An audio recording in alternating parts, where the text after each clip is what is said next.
Hello दोस्तों, कैसे हैं आप। आज की कहानी का नाम है प्रिंसिपल।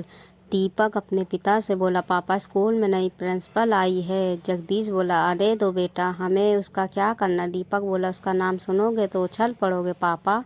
जगदीश के कान खड़े हो गए। उसने उत्सुकता से पूछा, मैं क्यों पढ़ूंगा। दीपक बोला, क्योंकि वो प्रिंसिपल आपकी पत्नी है और मेरी माँ है। जगदीश सचमुच चौंक गया।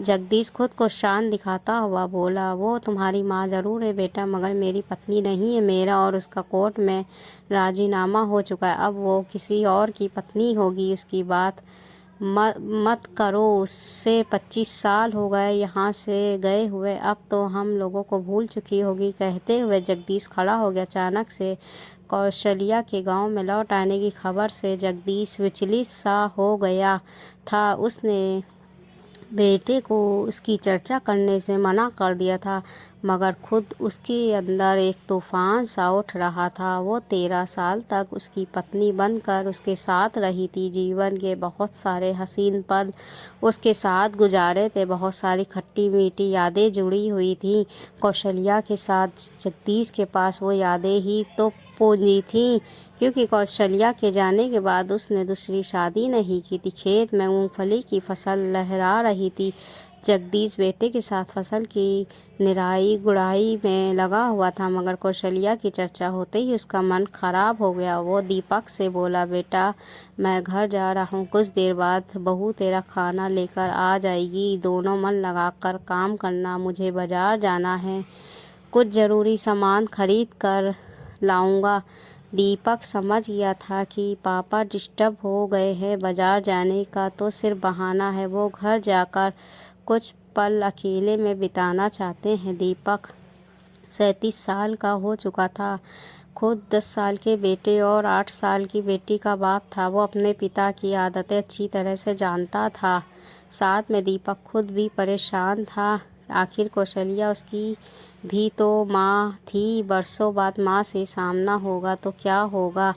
60 साल का हो चुका जगदीश आज भी बिल्कुल तंदुरुस्त और फिट था। उसे देखकर कोई नहीं कह सकता था कि वो 37 साल के बेटे का बाप है। देखने में 50 साल का ही लगता था।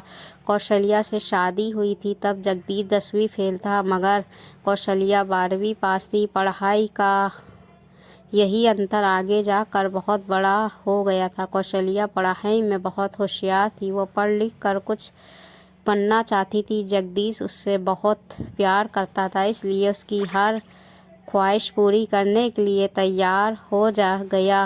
पहले उसने कौशल्या का ग्रेजुएशन पूरा करवाया, फिर बीएड करवाया। बीएड करते ही वो सेकंड ग्रेड टीचर बन गई। अब 10वीं फेल जगदीश एक सरकारी टीचर का पति था, मगर यहीं से दोनों में मतभेद शुरू हो गए थे। झगड़े होने लगे थे। कुछ तो दोनों की ना समझी थी। कुछ लोग के टोंट काम कर गए। बहुत से लोग जगदीश से बातों ही बातों में कह देते थे कि तुझे अब काम करने की क्या ज़रूरत है, तेरी पत्नी कमा रही है ना, घर बैठकर उसकी कमाई खा। ऐसी बातें जगदीश को चुप जाया करती थी। उधर कौशल्या की महत्वाकांक्षाएं जाग चुकी थी। धीरे धीरे स्वाभिमान अभिमान में बदल गया था। उसे कम पढ़े लिखे जगदीश की बातें बेतुकी और बोझिल लगने लगी थी। लोग भी उसे ताने देने लगे थे कि इतनी ब्रिलियंट होकर तुमने एक अनपढ़ किसान से शादी कैसे कर ली। अब झगड़े हद से ज़्यादा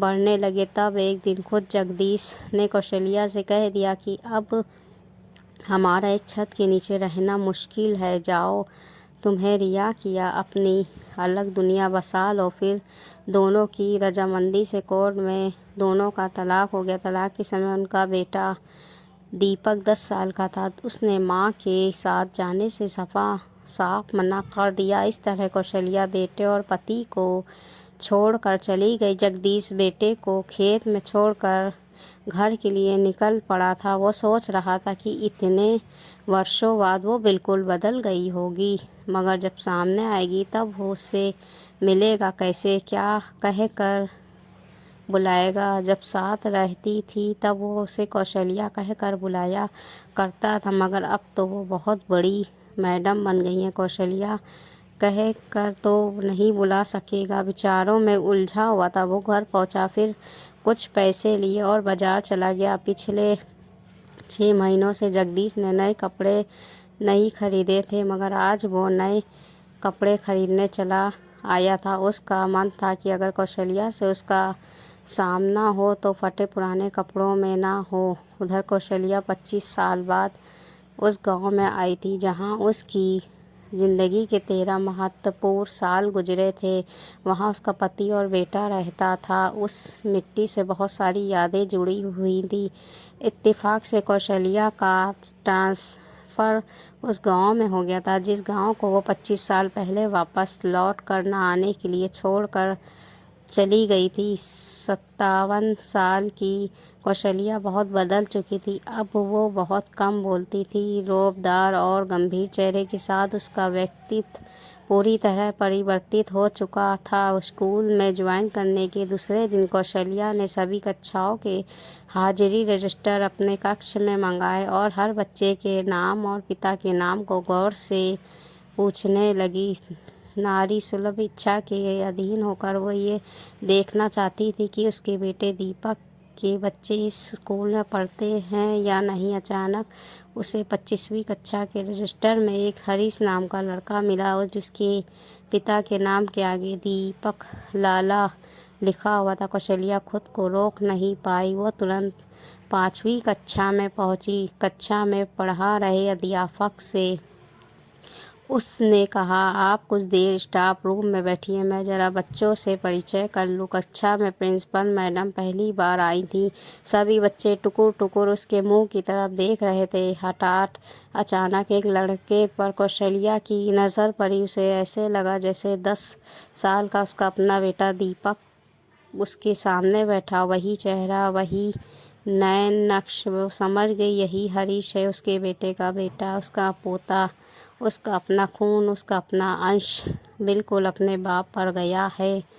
और कौशल्या का दिल भर आया। उसके मन किया कि अभी उसे उठाकर छाती से लगा ले, उसको प्यार करे, बातें करे, थोड़ा सा लाड लड़ाए, मगर वो ऐसा बिल्कुल भी नहीं कर सकी। बस भरी आंखों से उसे निहारती रही। कौशल्या ने दिल को तसल्ली देने के लिए पोते की आवाज़ सुनने के लिए सभी बच्चों का परिचय लिया। जब हरीश ने अपना नाम हरीश बताया और अपने पिता का नाम दीपक बताया तो उसकी आवाज़ और परिचय सुनकर कौशल्या के रौबदार चेहरा बिगड़ने लगा। ऐसे लगा जैसे अभी वो रो पड़ेगी। वो ज़्यादा देर वहाँ ना रह सकी, वापस अपने कक्ष में आकर बैठ गई। सभी अध्यापक अपनी अपनी कक्षाओं में पढ़ा रहे थे, मगर प्रिंसिपल कौशल्या अपने कैबिन में अकेली बैठी उस पड़ाव से गुजर रही थी जहाँ अतीत की यादें एक साथ यादों के घोंसले से निकलकर बाहर आ रही थीं। अचानक उसने सोचा, उसके बेटे दीपक का एक ही बेटा थोड़ी होगा और संतान भी तो होगी। ये सोचकर उसने फिर से बची हुई कक्षाओं के हाजिरी रजिस्टर खंगालने शुरू कर दिए। इस बार चौथी कक्षा के रजिस्टर में फिर एक लड़की आंचल का नाम उसके सामने आया, क्योंकि इसके पिता का नाम भी दीपक था। कौशल्या अन्य कक्षाओं के बच्चों का परिचय लेती हुई चौथी कक्षा में पहुंच गई। कक्षा में 8-10 लड़कियां थीं, मगर कौशल्या ने आंचल को तुरंत पहचान लिया, क्योंकि एक तो आंचल का चेहरा अपने भाई हरीश में मिल रहा था, दूसरा वो कौशल्या का अपना खून था। अपनेपन की कोशिश होती ही ऐसी है, खुद ब खुद कह देती है कि मैं तुम्हारा अंश हूँ, मुझे पहचानो। 8 साल की प्यारी सी आंचल दादी की तरफ शर्माते हुए देख रही थी। वो कहा जानती थी कि सामने जो चश्मा लगाकर प्रिंसिपल मैडम खड़ी हैं वो उसकी अपनी दादी हैं। इस बार कौशल्या ने जानबूझकर हर बच्चे को अपने पास बुलाकर परिचय लेना शुरू किया ताकि वो पोती को छू सके, थोड़ा सा लाड लड़ा सके, थोड़ा सा अपनापन करीब से महसूस कर सके। एक एक बच्चे कौशल्या के पास आ रहे थे। कौशल्या उनका नाम पूछती, पिता का नाम पूछती, फिर थोड़ा सा प्यार दिखाती, गालों पर हाथ फेरती, मगर जब आंचल करीब आई और उसने अपना नाम और पिता का नाम बताया तो कौशल्या का सब्र जवाब दे गया। दिल में एक गुब्बार सा उठा। उसकी ममता ने इतने ज़ोर से तूफान मारा कि उसके झटके से आंचल को उठाकर अपनी गोद में बैठा लिया। छुई मुई सी आंचल प्रिंसिपल मैडम की गोद में बैठकर और ज़्यादा शर्मा गई। कौशल्या का मन किया बरसों से प्यासी सारी ममता आंचल पर लुटा दे, बच्ची से बात करे, घर वालों के बारे में पूछे, मगर वैसा नहीं कर सकी और फिर से उदास सी अपने कक्ष में आकर बैठ गई। जब बच्चे छुट्टी के बाद घर पहुँचे तब घर में जगदीश उनका इंतज़ार कर रहा था। उसका दिल कौशल्या के बारे में जानने के लिए बहुत ज़्यादा उत्सुक था। उसने दोनों बच्चों को पास बुलाया और पूछा, बेटा तुम्हारे स्कूल में नई हेड मास्टरनी आई हैं क्या? हरीश बोला, हाँ दादाजी, वो कल ही आ गई थी, मगर आज तो वो हमारी क्लास में भी आई थी। मैडम ने हम सब बच्चों को खुद का नाम और पापा का नाम पूछा था। जगदीश बोला, अच्छा, दादा का नाम नहीं पूछा क्या? हरीश बोला, नहीं। आंचल बोली, दादा जी मैडम ने मुझे गोद में बैठाया था। जगदीश बोला, अरे वाह बिटिया, तू तो मैडम की गोद में तक पहुंच गई। बच्चे तो चले गए थे मगर जगदीश अकेला बैठा काफ़ी देर तक सोचता रहा कि क्या मैं आज भी उसे याद हूँ? शायद नहीं। वह मुझ गरीब को क्यों याद करेगी? उसका पति भी पढ़ा लिखा होगा, बच्चे भी होंगे, कितने बच्चे होंगे। क्या उसने आंचल को पोती समझकर अपनी गोद में बैठाया होगा? क्या मुझे उससे एक मुलाकात करनी चाहिए? आदमी दिमाग को कितना भी कंट्रोल करने की कोशिश करें मगर मामला दिल का हो तो हमेशा जीत भावनाओं की ही होती है। अगले दिन जगदीश जान बूझकर बच्चों को स्कूल छोड़ने उनके साथ चला गया। वो एक बार उसे देखना चाहता था, करीब से ना ही सही, दूर से देखकर नैन तिरपत करना चाहता था।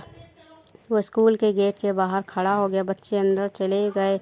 जगदीश ने उछलती सी नज़र स्कूल के अंदर डाली मगर कौशल्या उसे नज़र नहीं आई। वो वापस मुड़कर चलने ही वाला था कि एक चमाती हुई गाड़ी उसके करीब से गुजर कर स्कूल में प्रवेश कर गई। जगदीश ने देखा, वाह, कौशल्या ही थी, खुद गाड़ी चला रही थी। कौशल्या को देखते ही 60 साल की उम्र में भी उसका दिल बेकरार सा होकर धड़कने लगा। उसका मन किया कुछ देर रुक कर उसे तसल्ली से देखे मगर स्वाभिमान तो आड़े आ रहा था। वो नहीं चाहता था कि कौशल्या उसको दिल से कमज़ोर समझकर उस पर हंसे, इसलिए वो चुपचाप अपने घर की तरफ चल पड़ा। चलने के बाद उसने पीछे मुड़कर नहीं देखा, मगर वो पीछे मुड़कर देखता तो उसे पता चलता कि कौशल्या उसे देखने के लिए गाड़ी को खड़ी करके वापस स्कूल गेट तक चली आई थी। कौशल्या गाड़ी चलाते हुए ही एक ही नज़र में उसे पहचान गई थी। वर्षों बाद उसे देखा था, इसलिए करीब से देखने के लिए गाड़ी को खड़ी करते ही तुरंत स्कूल गेट की तरफ लपकी थी, मगर जगदीश ने तो पलट कर भी नहीं देखा था, इसलिए वो निराश होकर वापस अपने केबिन में आ गई। वो सोचने लगी कि क्या वो रोज़ पोते और पोती को स्कूल छोड़ने आता है? क्या उसे पता है मैं यहाँ आ गई हूँ? क्या वो मुझे देखने यहाँ आया था? प्रिंसिपल का पद अपनी जगह था, गंभीरता अपनी जगह थी, मगर कमबख्त दिल अपनी जगह खलबली मचा रहा था। आम इंसान हो या बड़ा आदमी हो, दिल के मामले में सबकी सोच एक जैसी ही होती है, बस दोनों के रिएक्शन अलग होते हैं। कौशल्या ने महसूस किया कि जगदीश ज़्यादा नहीं बदला था। बड़ा जैसा छोड़ कर गई थी उससे थोड़ा बहुत ही ज़्यादा बड़ा दिख रहा था। उम्र जैसे ठहर गई थी, वक्त जैसे रुका हुआ था। 25 सालों से राख के नीचे दबी रिश्ते की तपिश फिर से महसूस होने लगी थी। विचारों का तूफान दोनों तरफ से शोर करने लगा था। दोनों एक दूसरे के बारे में सब कुछ जान लेना चाहते थे। कौशल्या के दिमाग में एक सवाल खलबली मचा रहा था कि क्या जगदीश ने दूसरी शादी की थी? अगर की है तो उसकी कितने बच्चे हैं? उसकी पत्नी कैसी है? क्या उसकी पत्नी ने मेरे बेटे को सगी माँ जैसा प्यार दिया होगा? आज जगदीश को पोते व पोती को स्कूल छोड़ने आया देखकर कौशल्या के दिल को ये तसल्ली तो मिल गई कि जगदीश आज भी दीपक के साथ ही रहता है, भले ही उसने दूसरी शादी कर ली होगी।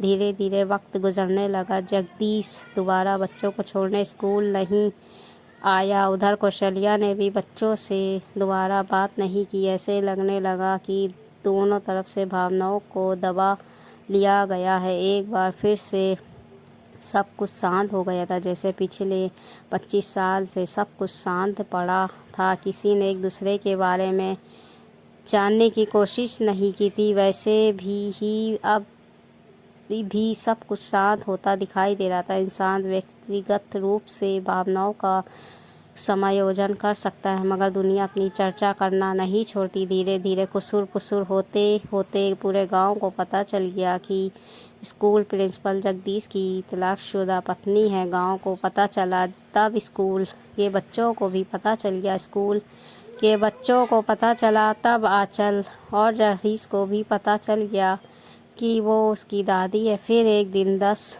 वर्षीय हरीश कौशल्या के केबिन में जा पहुंचा और जाते ही पूछ बैठा, मैम क्या आप मेरी दादी हो? कौशल्या चुपचाप अपने पोते का मुंह देखती रह गई। फिर बोली, तुम्हें किसने बताया बेटा? वो बोला, सारे स्कूल को पता है आप मेरी दादी हो। अगर आप मेरी दादी हो तब हमारे साथ क्यों नहीं रहती? कौशल्या बोली, बेटा मैं तुम्हारी दादी नहीं हूँ, तुम्हारी दादी तो तुम्हारे घर पर होगी ना। हरीश बोला, नहीं आप मेरी दादी हो, मेरे पापा की मम्मी हो, हमारे घर पर और कोई दूसरी दादी नहीं है। कौशल्या ने चौंकते हुए पूछा, चलो बताओ तुम्हारे घर में कौन कौन रहता है? वो बोला, मैं और मेरी बहन आंचल, मेरे दादाजी और मेरे पापा मम्मी। कौशल्या बोली, तुम्हारे दादाजी की पत्नी नहीं रहती क्या तुम्हारे साथ? बच्चा मासूमियत से बोला, मेरे दादाजी की पत्नी तो आप हो मैम। अगर आप साथ नहीं रहोगी तब दूसरी दादी कहाँ से आएगी? कौशल्या समझ गई कि जगदीश ने दूसरी शादी नहीं की है, वो आज भी अकेला ही जी रहा है। वो हरीश से बोली, इधर आ बेटा। हरीश करीब आया तो कौशल्या ने झपट कर उसे गोद में उठा लिया और उसे प्यार करते बोली, हाँ मैं ही तुम्हारी दादी हूँ बेटा। कल अपने दादाजी से पूछ कर आना कि मैं तुम्हारे घर तुम सबसे मिलने चली आऊँ क्या? बच्चे ने जब मैडम के घर आने के बारे में बताया तो जगदीश और दीपक दोनों को साफ सूंघ गया। दोनों चाहते थे कि वो आए, मगर मुंह से बोलकर किसी ने नहीं कहा कि उससे बोल दो आ जाए। हरीश बोला, मैं मैम से क्या बोलूँ? दादाजी जगदीश को चुप देखकर दीपक की पत्नी बोली, बोल देना बेटा आ जाए, वो तुम्हारी दादी है, तुम्हारे पापा की माँ है। ससुर जी से कोई रिश्ता ना रहा तो क्या हुआ? बच्चे ने कौशल्या को बता दिया कि आप हमारे घर आ सकती। कौशल्या ने हरीश से कहा, अपने दादाजी को बोल देना 2 दिन बाद इतवार को सुबह आऊँगी। जगदीश के घर में तलाकशुदा पत्नी के स्वागत की तैयारियां चलने लगी। चाय नाश्ते पानी का इंतज़ाम किया गया। उधर वर्षों बाद कौशल्या ब्यूटी पार्लर गई। 16 श्रृंगार की एक महंगी मगर सादगीपूर्ण साड़ी पहनी। फिर वो बस अड्डे पर जा पहुंची। आज वो बस से जा रही थी, अपनी गाड़ी में नहीं जा रही थी। वो बहुत ज़्यादा भावुक हो गई थी, नहीं चाहती थी कि गाड़ी में जाकर पति को नीचा दिखाए। जब वो बस में बैठी तो 25 साल पुरानी यादें ताज़ा हो गईं। जब वो अकेली सफ़र करके ससुराल जाया करती थी तब वो फील किया करती थी, आज भी उन्हीं उधारों में खो जाना चाहती थी। बस चलते ही उसका दिल धक धक करने लगा। उसे ऐसा लगा कि जैसे जगदीश आज भी उसका पति है और वो पिया मिलन के लिए बावरी सी होकर ससुराल जा रही थी। जिंदगी के उन 25 सालों पर जैसे रेत पड़ गई हो जो उसके बिना गुजरे थे। वो आज भी अकेली जा रही थी। जगदीश के पास पूरा परिवार था, मगर कौशल्या के पास यादों के सिवा कुछ ना था। जब वो जगदीश के घर पहुंची तब घर के सभी सदस्य गेट पर खड़े होकर उसका स्वागत करने के लिए खड़े थे, मगर कौशल्या को पैदल आते देखा तो वो आश्चर्य में पड़ गए। दीपक उसके आने से पहले सोच रहा था कि माँ से ज़्यादा हंस बोलकर बात नहीं करेगा। वो बड़ी औरत है, प्रिंसिपल है। उसके पद के हिसाब से एक अजनबी की तरह रूखे सूखे जवाब देगा। पैर भी नहीं छुएगा, सिर्फ हाथ जोड़कर नमस्कार करेगा। मगर जो ही उसने कौशल्या को देखा, तब दीपक का सारा एटीट्यूड गायब हो गया, क्योंकि वो प्रिंसिपल नहीं लग रही थी, वो तो सिर्फ माँ लग रही थी। माँ के सिवा कुछ नहीं लग रही थी। उसे देखते ही दीपक के हाथ बखुद माँ के चरणों की तरफ झुक गए। 25 साल पुराना माँ का धुंधला सा अक्स अब पूरी तरह स्वस्थ होकर उसके सामने आ गया था। घबराई हुई सी उदास माँ को देखा तो दीपक को लगा उसके भीतर ही भीतर कुछ पिघल रहा है। माँ ने उसके दोनों बाजू पकड़कर उस पर उठाया, फिर उसकी तरफ ऐसे देखने लगी जैसे कह रही हो, गले नहीं लगेगा क्या? दीपक अचानक पपकते हुए माँ के आंचल से लग गया। कौशल्या के आंखों से भी अश्रुधार बह निकली। माहौल अचानक बोझिल हो गया था, मगर जैसे तैसे माँ बेटे ने बिना कुछ बोले अपनी भावनाओं पर काबू पाया। फिर बच्चे और बहू ने भी उनके पैर छुए। कौशल्या ने सबको गले लगाया, मगर जगदीश दूर खड़ा था। उसने हाथ जोड़कर पत्नी का अभिवादन किया तो कौशल्या के दिल के भीतर कुछ टूट कर बिखरने लगा। कौशल्या जगदीश के पास बैठी थी, दोनों एकांत में भी चुप थे। दीपक और उसकी बीवी बच्चे उसके पास नहीं थे। बात शुरू करने के लिए जगदीश ने पूछा, तुम्हारे पति और बच्चे कैसे हैं? वो सूनी आंखों से जगदीश को देखते हुए बोली, मैंने शादी नहीं की। इतना सुनते ही जगदीश का दिल उछल पड़ा, मगर वो बाहर से शांत रहते हुए बोला, क्यों?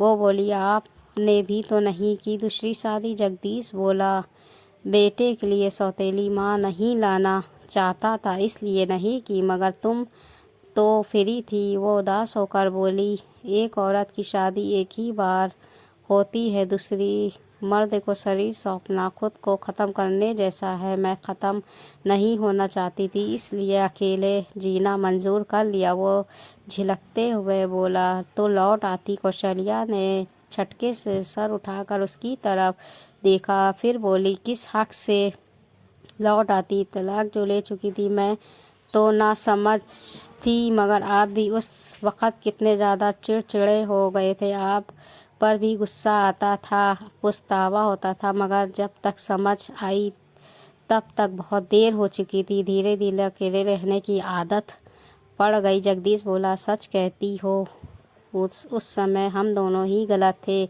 मुझे भी तुमसे बिछड़ कर बहुत पछतावा हुआ, मगर पछताने से क्या फ़ायदा जब चिड़िया खेत चुग चुकी हो। कौशल्या बोली, एक बात कहूँ?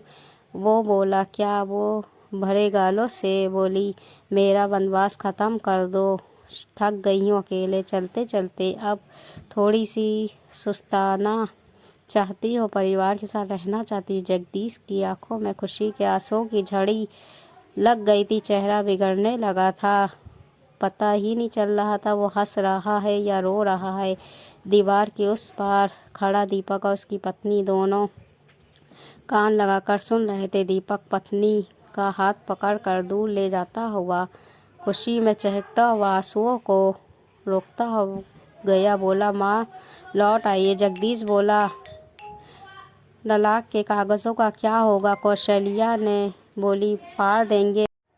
वो बोला, लोग क्या कहेंगे? वो बोली, कुछ दिन बातें बनाएंगे फिर चुप हो जाएंगे। जगदीश बोला, एक बार फिर सोच लो, गरीब और अनपढ़ आदमी हूँ, इतने बड़े पद वाली बीवी को नहीं संभाल पाऊंगा। कौशल्या ने धीरे से जगदीश के हाथ पर हाथ रखते हुए कहा, मैं हूँ ना, सब कुछ संभाल लूँगी। इतना सुनकर जगदीश ने कौशल्या का हाथ कसकर पकड़ लिया। दोस्तों, ये थी हिंदी कहानी। आपको कैसी लगी? अच्छी लगी तो हिंदी कहानी को लाइक, सब्सक्राइब, शेयर ज़रूर कर दीजिएगा। फिर मिलेंगे एक नई हिंदी कहानियों के साथ। तब तक के दुआओं में याद रखिए।